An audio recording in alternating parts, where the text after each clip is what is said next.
Chef de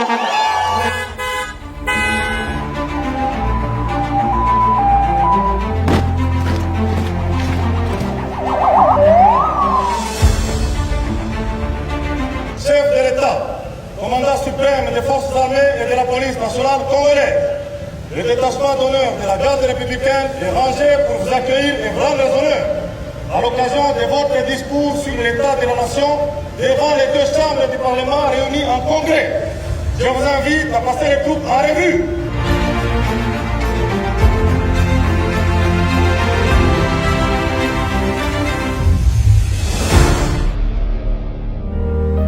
Mes très chers compatriotes, j'ai l'honneur et le devoir de me présenter devant vous, représentant du peuple souverain, pour adresser à la nation ce message annuel sur l'état de notre pays. Le lundi 8 décembre, devant les deux chambres du Parlement réunies en congrès, le président Félix-Antoine Tshisekedi a présenté le bilan de son action au cours de l'année 2025, marqué par la résilience et la détermination à relever un défi, celui de la transformation de la République démocratique du Congo. Le président congolais a dressé un bilan des 6 engagements qu'il avait pris solennellement devant le peuple, à savoir bâtir une économie forte et créatrice d'emplois. C'est l'ambition du premier engagement.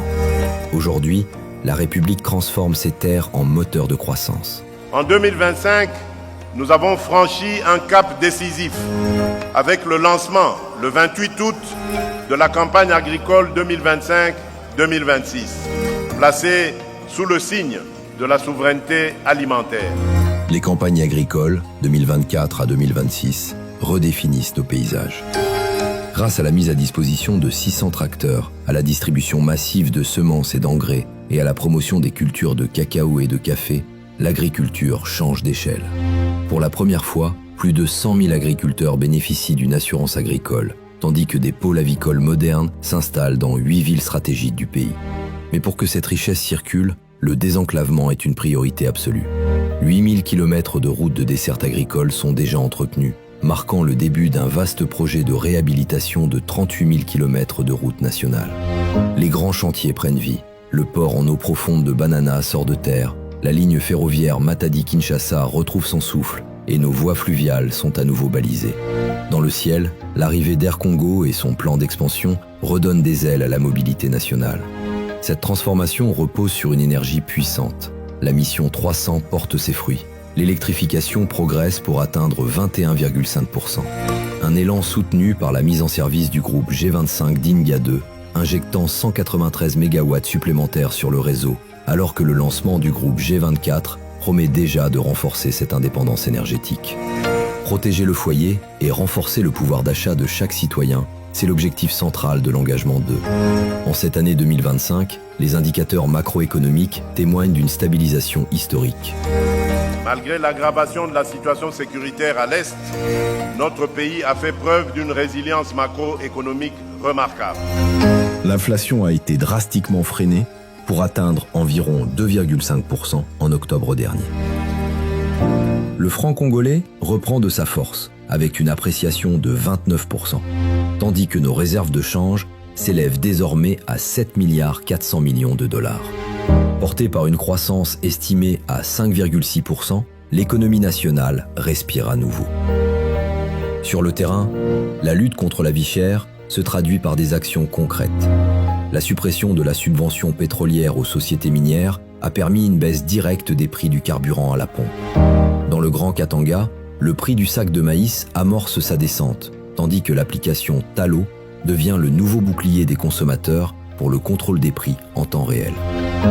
Enfin, la dignité de ceux qui servent l'État est au cœur des réformes. Les soldes des militaires et des policiers ont été doublés, marquant une reconnaissance historique de leur engagement. Cet effort social s'accompagne de l'intégration de 2500 magistrats à la paix publique et de l'extension du régime de sécurité sociale de la Caisse nationale de sécurité sociale des agents publics de l'État, CNSSAP, à 1 700 000 agents publics, militaires et policiers. Garantir la paix et protéger l'intégrité du territoire, l'engagement 3, marque une étape décisive dans la refonte de notre architecture de sécurité. Nous avons engagé une gouvernance sécuritaire de proximité fondée sur l'écoute des populations et la responsabilisation des autorités locales.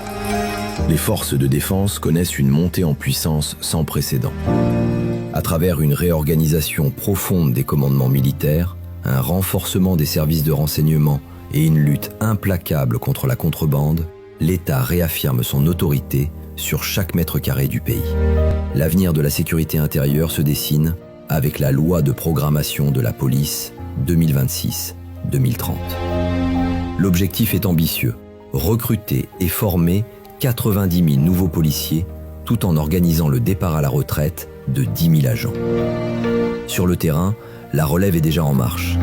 700 recrues sont actuellement en formation à Kassangoulou et l'école de police de Kapalata retrouve son excellence grâce à une réhabilitation complète. Pour répondre aux défis du banditisme urbain, l'opération Ndobo déploie ses effets, soutenue par la formation de plus de 4500 membres au sein des comités locaux de sécurité. L'année 2025 restera gravée comme l'une des périodes les plus sombres de ces dernières décennies pour l'Est de la RDC. Dès les premiers mois, une offensive d'envergure a été déclenchée par la coalition AFC M23, avec le soutien direct de l'armée rwandaise. Les villes de Goma dans la province du Nord Kivu et de Bukavu dans celle du Sud Kivu sont tombées, laissant des pans entiers de ces zones sous une emprise de terreur. Mais face à cette agression, la nation ne s'est pas résignée. La riposte, légitime et résolue, s'est déployée sur tous les fronts, militaires, institutionnels et diplomatiques. Enfin, la sécurité nationale se joue aussi sur la scène internationale. L'année 2025 restera marquée par une diplomatie de paix active, avec la signature de l'accord de Doha, suivi de l'accord de Washington avec le Rwanda. Forte de ce rayonnement, la nation s'apprête à porter sa voix au plus haut niveau mondial, avec son élection au Conseil de sécurité de l'ONU pour le mandat 2026-27, tout en assurant la présidence de la conférence internationale sur la région des Grands Lacs, CIRGL. Pour garantir son indépendance et sa prospérité, la nation s'engage dans une mutation profonde. C'est l'engagement 4 dédié à la diversification et à la compétitivité de notre économie. En 2025, nous avons poursuivi la refondation de notre gouvernance minière afin que nos ressources cessent d'être une malédiction et deviennent un moteur de développement partagé. Le secteur minier, moteur de notre croissance, fait l'objet d'un assainissement sans précédent. 30 000 périmètres inactifs ont été retirés du cadastre pour dynamiser l'exploitation. La création de zones de recherche sur 36 000 km², l'installation du laboratoire de Moussampo et le lancement de la plateforme eTraceMine marquent l'avènement d'une gestion moderne et transparente. Pour protéger nos ressources et nos populations, des quotas d'exportation de cobalt ont été fixés, tandis que Massissi et Kaléé sont désormais classés en zone rouge. L'ouverture au monde se réinvente à travers des partenariats stratégiques de haut niveau. Des accords historiques avec le Qatar et les États-Unis sécurisent nos minerais essentiels. En parallèle, l'économie diversifie ses horizons, de l'Amérique latine à l'Asie, en tissant des liens neufs avec le Brésil, l'Argentine, Israël ou encore le Vietnam. Enfin, le commerce de demain se construit aujourd'hui. Avec 87% des procédures numérisées au guichet unique et la mise en place de postes frontières à arrêt unique, nous fluidifions nos échanges. En ratifiant les accords de l'Organisation mondiale du commerce et en créant la Chambre de commerce RDC-Égypte, la nation affirme sa place de carrefour incontournable sur l'échiquier mondial. Pilier 5. L'accès aux services de base pour chaque citoyen. C'est le cœur de l'engagement 5. Dans le secteur de l'éducation, la gratuité de l'enseignement primaire demeure une priorité absolue. Parallèlement, l'État renforce le cadre judiciaire avec l'intégration de 2500 magistrats à la paix publique, tout en honorant ses engagements sociaux par l'apurement des accords de Bibois pour l'enseignement supérieur. La santé s'installe progressivement comme une garantie publique concrète et non plus comme une faveur réservée à quelques-uns. La santé devient un droit tangible avec le lancement de la couverture santé universelle. Une protection qui s'étend désormais au-delà des soins. Un nouveau régime de sécurité sociale couvre 1 700 000 agents publics, militaires et policiers, fondé sur une solidarité partagée.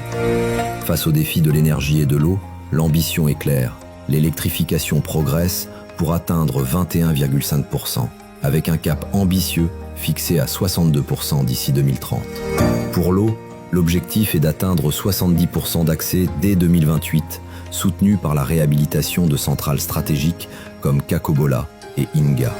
Enfin, à travers le programme de développement local des 145 territoires, PDL 145T, destiné à réduire les inégalités sociales, l'État reconstruit l'équité territoriale.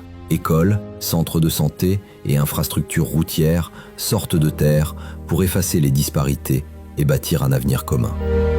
À ce jour, 865 ouvrages ont été officiellement achevés. Cet effort est le fruit d'une collaboration entre plusieurs agences. Concrètement, cela représente 530 écoles primaires, 275 centres de santé et 60 bâtiments administratifs désormais opérationnels. En incluant les 205 ouvrages livrés lors du premier mandat, l'ambition pour cette année 2026 est d'accélérer la livraison de l'ensemble des infrastructures prioritaires. Car l'objectif final demeure inchangé, que chaque territoire rural bénéficie enfin et sans délai des dividendes de l'action publique. Sixième et dernier pilier, moderniser l'État pour mieux servir le citoyen. Ici, l'objectif est de rendre plus efficaces les services publics. Nous poursuivons un programme ambitieux de modernisation des infrastructures, de réforme académique et de digitalisation de la gouvernance.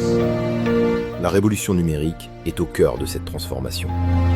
Avec la généralisation de la facture normalisée de la TVA, taxe sur la valeur ajoutée, et la digitalisation de 87% des procédures au guichet unique du commerce extérieur, l'économie gagne en transparence.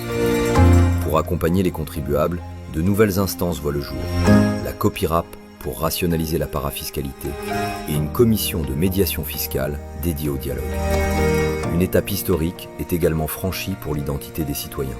Grâce au transfert des kits d'enrôlement de la Commission électorale nationale indépendante, CENI, vers l'Office national d'identification de la population, la délivrance des cartes d'identité nationale tend à passer d'un rêve lointain à une réalité palpable.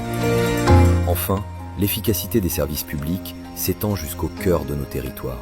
Dans le Haut-Uélé, plus de 350 chefs coutumiers ont été certifiés pour renforcer la gouvernance locale.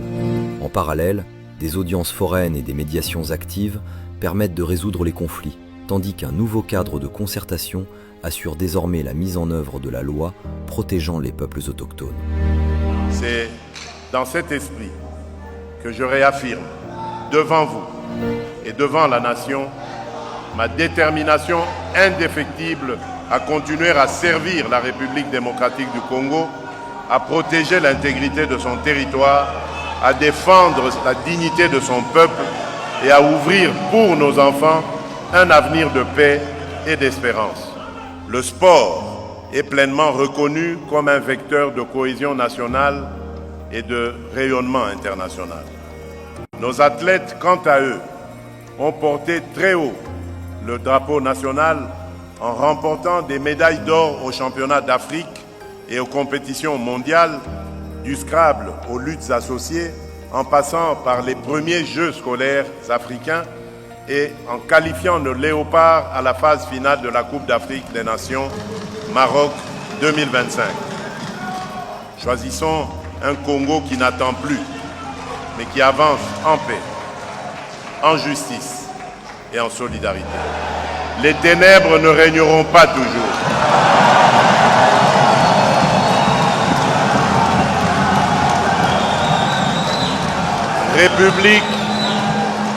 République démocratique du Congo, lève-toi et sois éclairé car la lumière arrive.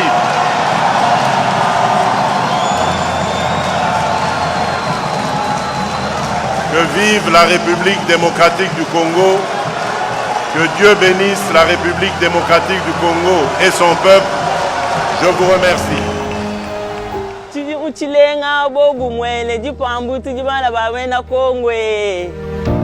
Bana Congo, mais souhaitez bien bonne année kitoko samuna 2026. Vraiment félicitations samuna ben.